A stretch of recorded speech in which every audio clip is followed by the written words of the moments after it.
కాశీలో మోక్షం ప్రాప్తి కోసం వచ్చిన ముత్తేవి సీతారామయ్య గారు ఇప్పుడు కాశీలో పంచకోశ యాత్ర గురించి వివరంగా తెలియపరుస్తారు. పంచకోశ యాత్ర అనేది 5 రోజులు జరుగుతుంది. 5 రోజులు 5 మజిలీలు ఉంటాయి. ఆ యాత్ర ముఖ్యోద్దేశం ఏంటంటే దేశంలో అన్ని చోట్ల మానవులు అనేకమైన పాపాలు చేస్తూ ఉంటారు. ఆ పాపాలు చేసినవన్నీ కాశీ వచ్చి కాశీలు గంగా స్నానం చేసే దర్శనం చేసుకుంటే అవన్నీ పోతాయి. కానీ కాశీలో చేసిన పాపాలు ఎక్కడ పోతాయంటే శివుడు కూడా పంచక్రోశ యాత్ర కడతాడు. యువతులందరూ సన్యాసులందరూ కూడా పంచక్రోశ యాత్ర కడతారు. 5 మజిలీలు ఉంటాయి. దీనికి దాదాపు పంచక్రోశ అంటే 80 మైళ్ళు. 5 రోజుల యాత్ర. ఒక్కొక్క యాత్రకి ఒక్కొక్క రాత్రి అక్కడ గడపాలి. ఆ యాత్రలో చాలా నియమాలు ఉన్నాయి. చెప్పులతో వెళ్ళకూడదు. రోడ్డు కుడి పక్కన నడవాలి. దోవలంతా దేవాలయం మూత్రం చేసినట్టయితే అక్కడ ఒక పైసా వదలాలి. అక్కడ దేవాలయాలు అంటే అన్ని దేవాలయాలు దర్శించుకుంటూ 5 రాత్రులు పెడుతూ 6వ రాత్రికి మళ్ళీ కాశీ చేస్తారు. పంచక్రోశ యాత్రలో నూనె వస్తువులు పనికిరావు, నేతితోనే చేసుకోవాలి. ఉప్పు కారాలు పనికిరావు, సబ్బుడి తిండి తినాలి. ఎవరిది వాళ్ళు చేసుకుని ఆ 5 రాత్రులు కూడా పురాణ శ్రవణంతో మామూలు కాలక్షేపం కాకుండా నడవాలి. నడిచి 5 రోజులు కాలినడకని 5 రోజులు 5 యాత్రలు చేసి 6వ రోజుకి మళ్ళీ వారణాసి చేస్తారు. నడవలేని వాళ్ళకి వృద్ధులకి ఒక అవకాశం ఇచ్చారు. అది పొద్దున వెళ్ళేది దాదాపు 6 గంటల పడుతుంది.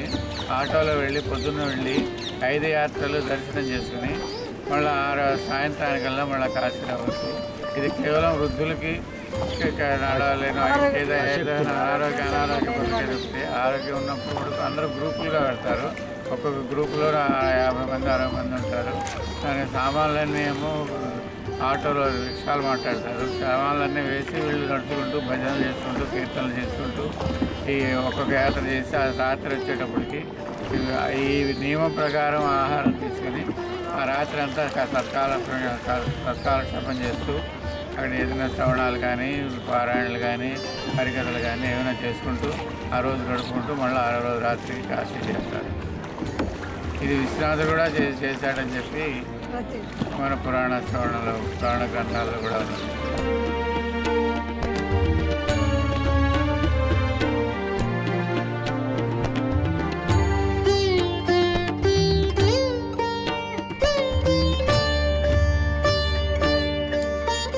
కాశీ క్షేత్రానికి వచ్చే భక్తులందరూ వాళ్ళకి ఇక్కడ కావాల్సినటువంటి సదుపాయాలు ఏ విధంగా ఇక్కడ ఏర్పాటు చేయబడింది?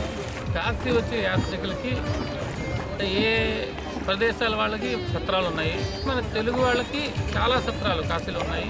అందులో ప్రాచీనమైంది 1959లో కాశీలో తెలుగు వాళ్ళకి అనేది ఏం లేనప్పుడు కాశీలో శ్రీ రామతారకాంధ్రాశ్రమం పేరు మీద ఆంధ్రప్రదేశ్ మచిలీపట్నం చెందిన స్వామీజీ శ్రీ రామభద్రేంద్ర సరస్వతి స్వామి వారి కాలినడకతో కాశీకి వచ్చి మన తెలుగు వాళ్ళకి అందులో ఏ జాతి ధర్మం ఏం లేదు, మన తెలుగు వాళ్ళందరికీ ఉండేందుగా ఒక ఆశ్రమాన్ని నిర్మించారు. అందులో సుమారు 110 రూములు ఉన్నాయి.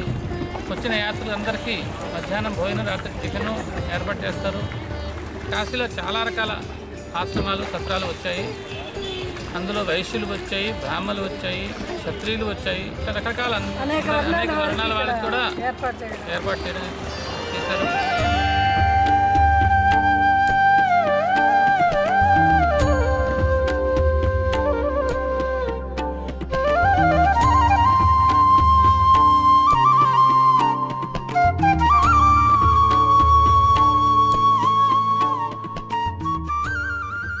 భక్తులందరూ కూడా 9 నెలల 9 రోజులు ఇక్కడ ఈ కాశీవాసం చేయడం వల్ల చాలా పుణ్యం వస్తుందని భావిస్తారు.